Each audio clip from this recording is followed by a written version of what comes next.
Remember, in modern radio-controlled drones, we usually imagine a small device, rather a toy, designed to practice various aerial pirouettes and capture new angles with an aerial camera.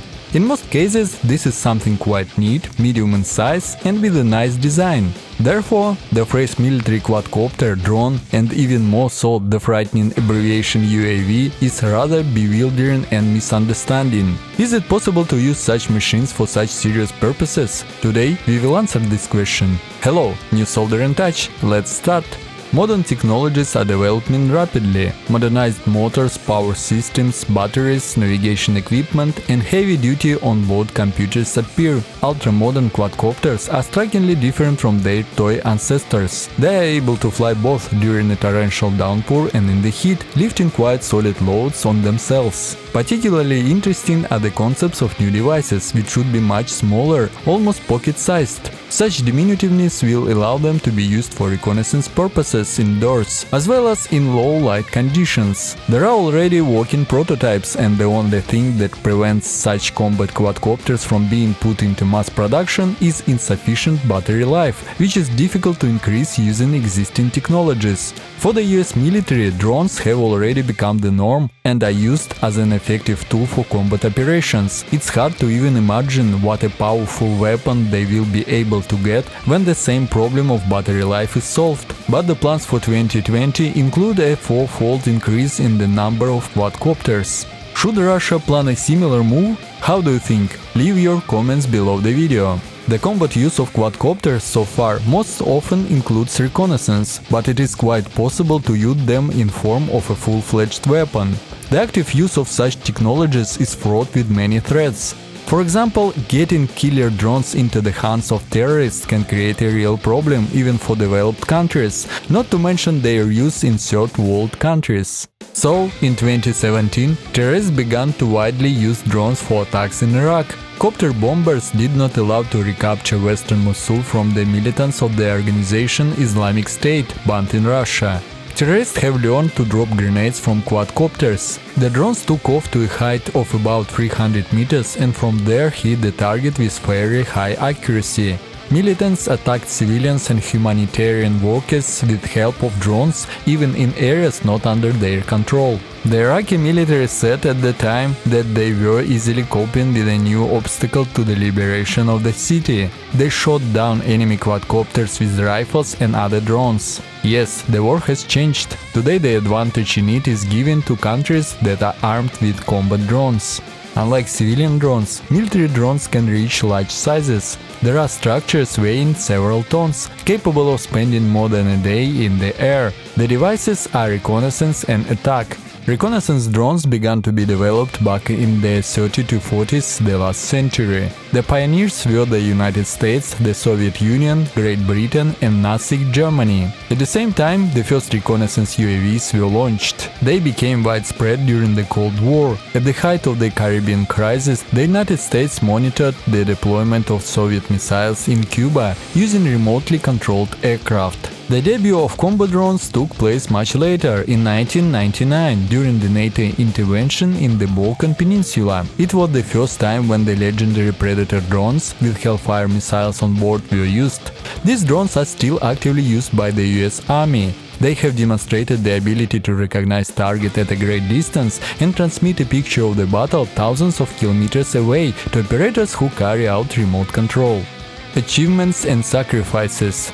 Today, the United States is the leader in the use of combat drones. The main testing ground was the Middle East. Drones helped the US government locate Osama bin Laden in 2011. An ISIS member, known for videos on YouTube with the beheading of hostages, Jihadi John, was eliminated with the help of a drone. The exact number of strikes inflicted by combat drones is unknown. Drones killed 1,500 people in Afghanistan in 2016, according to the London Bureau of Investigative Journalism. In Pakistan, between 2004 and 2016, this CIA program claimed the lives of between 2,000 and 4,000 people, including 965 civilians. Is this sacrifice justified for the destruction of dangerous terrorists? Would not more civilians have been harmed in normal combat? How do you think? Leave your comments below the video. Similar military drone issues are discussed by governments, but they do not stop the use of drones. Should you be afraid to use military drones? What did aerial reconnaissance look like before the spread of drones? The pilot of a reconnaissance helicopter often learned about the sighting of the enemy only when they opened fire on him. The use of drones has changed this situation. The advantages of attacking with them are also undeniable. However, their use is associated with a large number of moral questions. Firstly, such remote strikes create the illusion of permissiveness. We can carry out drone attacks effectively and with impunity, but do we have the moral authority to do so? Secondly, a huge number of questions arise from the use of artificial intelligence to control drones. Recognition of a potential target now occurs with the help of a trained neural network. How accurately will it be able to identify a participant in hostilities, a combatant? Will it be able to identify a child who behaves like a combatant in combat? Will the drone be able to stop the attack if the enemy admitted defeat and turned into a prisoner of war? In real combat, there are always many complex and instantly changing aspects that cannot be put into the program. Another issue that raises concerns is the availability of drones for terrorists. For example, before the Euro 2016 in France, exercises were held to repel a drone attack with chemical weapons on a crowded stadium. Barack Obama once mentioned during the Nuclear Security Summit in Washington in April that we are not sufficiently protected from terrorists spraying radioactive substances over cities using drones. Therefore, now in the USA, France, Japan, the Netherlands and other countries, reliable methods of neutralizing and intercepting drones are being developed. The war of the future is the war of machines. In 2009, the US Air Force trained more drone operators than combat aircraft pilots. The number of operations involving drones is growing every year in the world. So far, these are rather separate sorties, but the situation should change dramatically. Of course, the armies will not be disbanded in the near future, and it's unlikely that people will completely disappear from the fighting. But the number of platoons and subunits is likely to be significantly reduced. At the same time, human losses will also decrease. In addition to conducting aggressive military operations, drones will begin to ensure the safety of the civilian population. Russia is actively involved in the trend of using military UAVs, so in 2014 the army quadrupled the use of drones. In total, they spent 13,500 hours in the sky carrying out reconnaissance. The Russian fleet is going to introduce submarine robots into its work. The first domestic 3D printed drone has been developed, which can be assembled in the field in just a couple of hours and start reconnaissance. Despite many problems, the use of drones brings a huge technological advantage to the army. For domestic companies and developers, this is a promising field of activity. The use of military UAVs is an issue requiring detailed discussion. In the meantime, the Russian military will receive an unmanned aerial vehicle UAV fighter. This is a small flying drone equipped with a shooting complex and special ammunition. The novelty finds in the air and destroys various UAVs, including miniature ones. Also, the Hunter drone can fire at targets on the ground, for example, enemy personnel, shelters or vehicles. According to experts, the product opens up new opportunities for the military in the fight against UAVs. It also minimizes the risk of fire damage to their forces and assets.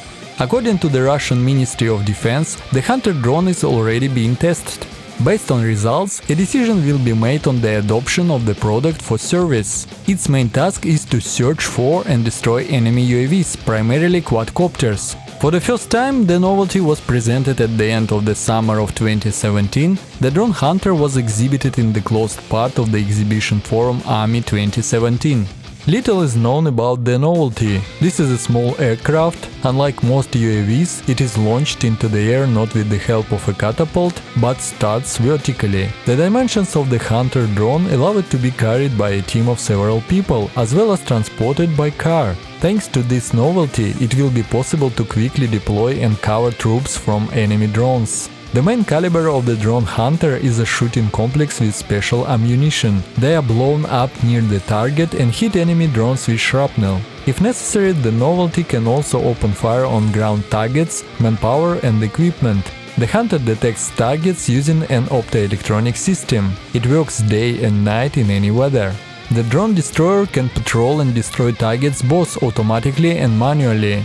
In the first case, the drone is given an area or road where it searches. Having found the targets, it asks the ground for permission to open fire. In manual mode, the operator independently controls the hunter and searches for targets. This method of combating drones has a number of advantages. Such hunters can hit targets at great distances from their attacked vehicle. But on the other hand, such systems have obvious problems: restrictions on the mass and dimensions of loads, difficulties with aiming, recoil when fired, etc. The successful solution of these technical problems can open up new opportunities for the military while minimizing the risk of destroying their own forces and assets. Currently, only the Israel Defense Forces have light weaponized drones. UAV T-Cut is a small multi-copter with 8 propellers. It can be equipped with various small arms, from an assault rifle to a 40mm grenade launcher. At the same time, a special platform is installed on the product, which dampens the recoil.